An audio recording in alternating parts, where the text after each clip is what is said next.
Assalamualaikum warahmatullahi wabarakatuh. Kembali lagi bersama saya Ana Amalia Rizka. Dalam video kali ini saya akan menjelaskan materi tentang kepuasan dalam kerja di bidang industri. Di sini saya akan menjelaskan di matkul BK Industri dosen pengampu Bu Ora Gores Uke. Lanjut ke pengertiannya. Pengertian kepuasan dalam kerja. Ada beberapa pengertian, yaitu yang pertama, kepuasan kerja adalah cara seorang individu merasakan pekerjaannya. Lalu ada lagi, kepuasan kerja merupakan proses evaluasi atas karakteristik pekerjaan sehingga menghasilkan emosi positif terhadap pekerjaan itu tadi. Yang pengertian yang selanjutnya, kepuasan kerja atau job satisfaction itu adalah keadaan emosional yang menyenangkan atau tidak menyenangkan dengan mana para karyawan memandang pekerjaan yang dilakukannya.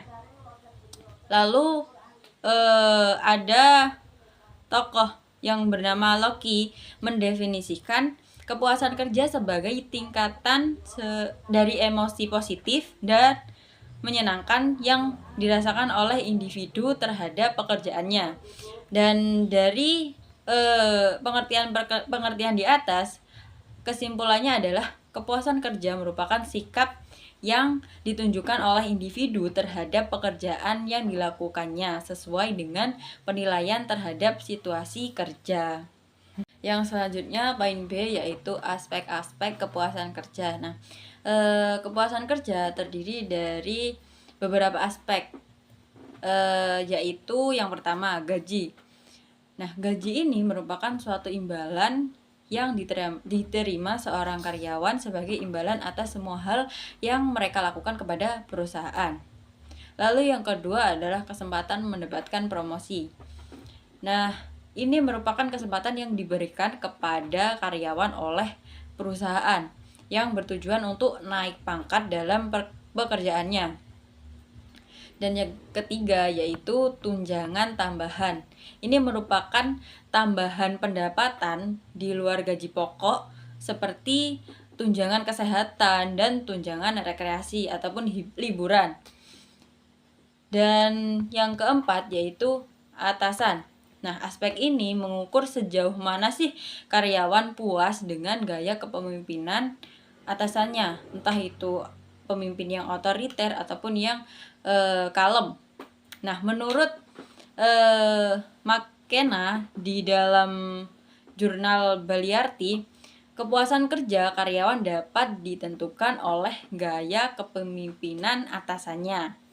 Dan lalu yang kelima adalah penghargaan dari perusahaan atau reward. Nah, penghargaan dari perusahaan ini adalah imbalan yang diberikan oleh perusahaan sebagai tanda penghargaan atas segala sesuatu yang telah karyawan berikan pada perusahaan itu tadi, yang meliputi bonus tahunan, kenaikan gaji, atau kenaikan pangkat. Nah, apabila perusahaan memberikan penghargaan yang sesuai dengan prestasi atau hasil kerja karyawan, maka karyawan tersebut akan lebih puas dengan pekerjaannya.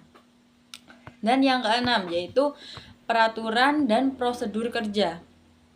Ini berkaitan dengan sistem birokrasi tempat karyawan bekerja. Apabila perusahaan mempunyai peraturan yang terlalu rumit, maka karyawan cenderung merasa tidak puas pada pekerjaannya. Sebaliknya, karyawan akan merasa lebih puas apabila sistem birokrasi ataupun peraturan-peraturan perusahaan dinilai mudah dan tidak terlalu berbelit-belit. Dan yang ketujuh adalah rekan kerja. Ini merupakan orang-orang yang berada di dalam suatu lingkungan kerja dengan karyawan yang bersangkutan. Nah, karyawan dapat mempunyai kepuasan kerja yang tinggi apabila mendapatkan rekan kerja yang mendukung dan menyenangkan serta disertai dengan kerukunan. Dan yang selanjutnya, yang kedelapan yaitu sifat pekerjaan. Nah, dalam pekerjaan yang dimaksud mencakup deskripsi kerja, variasi tugas, peran dan di dalam pekerjaan dan jadwal kerja. Nah, karyawan mempunyai kepuasan kerja yang tinggi apabila sifat pekerjaan yang dimiliki sekarang sesuai dengan harapannya, atau kalau zaman sekarang itu ekspektasinya. Nah, yang terakhir yaitu komunikasi dalam pekerjaan. Ini adalah pergerakan melalui alur informasi antar karyawan. Apabila komunikasi dalam perusahaan lancar dan tidak mengalami masalah, maka karyawan akan merasa puas terhadap pekerjaannya. Begitu pula sebaliknya, jika komunikasi dalam pekerjaan tidak lancar, karyawan akan cenderung mengalami ketidakpuasan kerja. Karena komunikasi adalah suatu hal yang paling penting di dalam perusahaan maupun hubungan. Oke, yang selanjutnya poin yang ketiga ataupun yang C, yaitu ada unsur-unsur kepuasan kerja. Nah, kepuasan kerja memiliki ciri-ciri perilaku yang dapat diamati. Nah, menurut Lepin dan Wesson, terdapat dua unsur yang terkandung dalam kepuasan kerja, yaitu yang pertama value fulfillment ataupun pemenuhan nilai. Nah, seorang pekerja akan merasa puas apabila pekerjaan mereka memberikan sesuatu yang mereka hargai, sesuatu yang berharga atau mempunyai nilai. Adalah segala sesuatu yang secara sadar atau tidak sadar orang ingin mencari atau mendapatkan. Nah, kepuasan kerja akan terjadi apabila pekerja merasakan bahwa nilai yang mereka inginkan terpenuhi diperoleh value fulfillment ini. Tetapi orang yang berbeda dapat menghargai hal yang berbeda dan bahwa nilai dapat berubah selama dalam kehidupan kerja. Dan yang kedua yaitu satisfaction with the work itself. Nah, ini adalah kepuasan terhadap pekerjaan itu sendiri. Nah, penelitian sendiri menunjukkan bahwa critical psychology state atau keadaan psikologi kritis membuat pekerjaan memuaskan. Yang keempat yaitu faktor-faktor yang mempengaruhi kepuasan kerja. Nah, ini diungkapkan oleh Mullin yang menjelaskan tentang faktor-faktor yang dapat mempengaruhi kepuasan kerja. Yang pertama yaitu faktor pribadi. Di antaranya atau contohnya yaitu kepribadiannya, pendidikan, intelijensi dan kemampuan, usia, status perkawinan dan orientasi kerja. Dan yang kedua yaitu faktor sosial. Ada beberapa diantaranya hubungan dengan rekan kerja, kelompok kerja, dan norma-norma kesempatan untuk berinteraksi dan organisasi informal. Dan yang ketiga yaitu faktor budaya. Diantaranya sikap-sikap yang mendasari, terus kepercayaan dan nilai-nilai. Yang keempat faktor organisasi. Nah, ini diantaranya adalah sifat dan ukuran, struktur formal, kebijakan-kebijakan, dan prosedur-prosedur, relasi karyawan, supervisor, dan gaya kepemimpinan, sistem manajemen, dan kondisi-kondisi kerja. Yang terakhir yaitu faktor lingkungan, diantaranya ada ekonomi, sosial, teknik, dan pengaruh-pengaruh pemerintah. Yang selanjutnya ada dampak kepuasan atau ketidakpuasan kerja. Nah, ketidakpuasan dalam bekerja dapat berpengaruh signifikan pada pekerja dan menimbulkan beberapa dampak yang kemungkinan besar dapat merugikan bagi perusahaan. Nah, dampak dari ketidakpuasan kerja ini dituangkan dalam model teoritik yang dinamakan Evelyn Model atau bisa kita singkat EVLN. Itu ada exit, voice, loyalty, dan neglect. Kerangka tanggapan pekerja terhadap ketidakpuasan kerja tersebut dibedakan dalam dua dimensi, yaitu konstruktif, destruktif, dan aktif atau pasif. Yang pertama ada exit atau keluar. Nah, respon exit ini merupakan perilaku ketidakpuasan kerja yang diungkapkan dengan meninggalkan pekerjaan, termasuk mencari pekerjaan lain atau keluar resign dari perusahaan tersebut.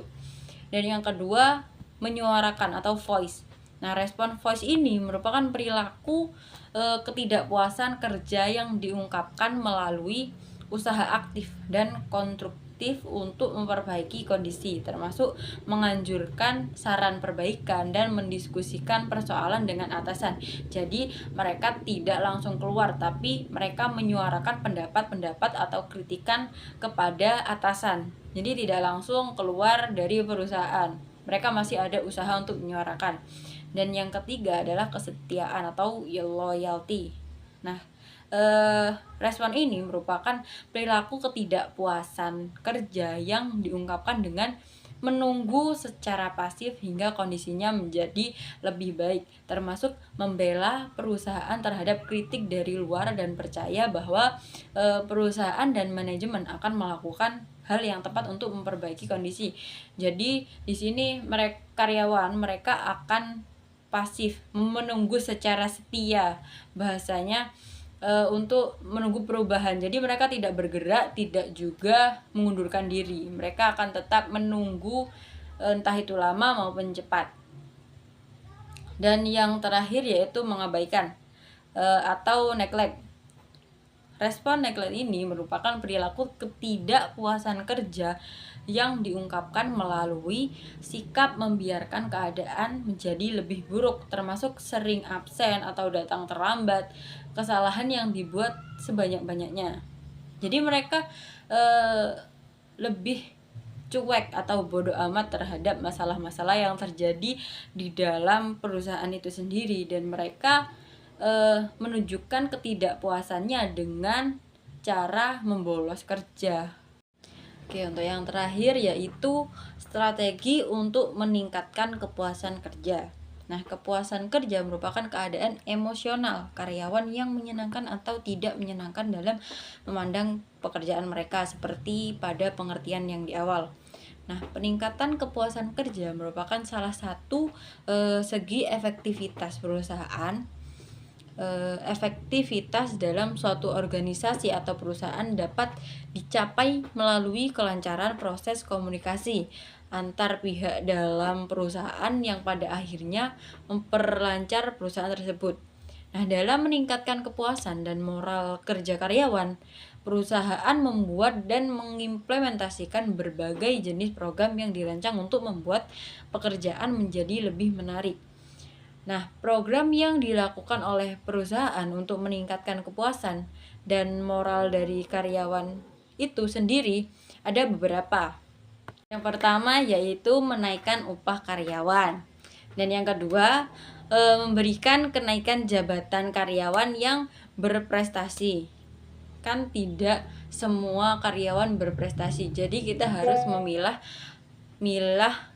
karyawan yang benar-benar berprestasi melalui program yang diadakan oleh pimpinan. Yang ketiga yaitu kepastian kerja. Mereka pasti atau tidak di perusahaan tersebut. Kalau tidak pasti, mengapa kita harus meningkatkan kepuasan diri mereka? Terus yang keempat, memberikan bonus uang tunai kepada karyawan yang berkinerja baik dalam perusahaan, seperti misalnya contoh kecilnya seperti OB. Jika OB dia pekerjaannya atau shiftnya sudah selesai, tapi mereka membantu pekerja lainnya, jadi kita harus menambah atau memberi uang bonus untuk OB tersebut. Dan yang kelima yaitu memberikan kompensasi kepada karyawan, baik itu kompensasi kesehatan ataupun kompensasi lainnya. Dan yang terakhir yaitu menciptakan lingkungan kerja yang harmonis. Jadi untuk sekarang ini mungkin lebih banyak hal itu. Kita harus lebih banyak menciptakan hal-hal yang berbau harmonis terhadap karyawan-karyawan, karena jika kita berada di hubungan atau lingkungan yang toksik, itu akan memperberat atau memberi tekanan kepada karyawan-karyawan lainnya.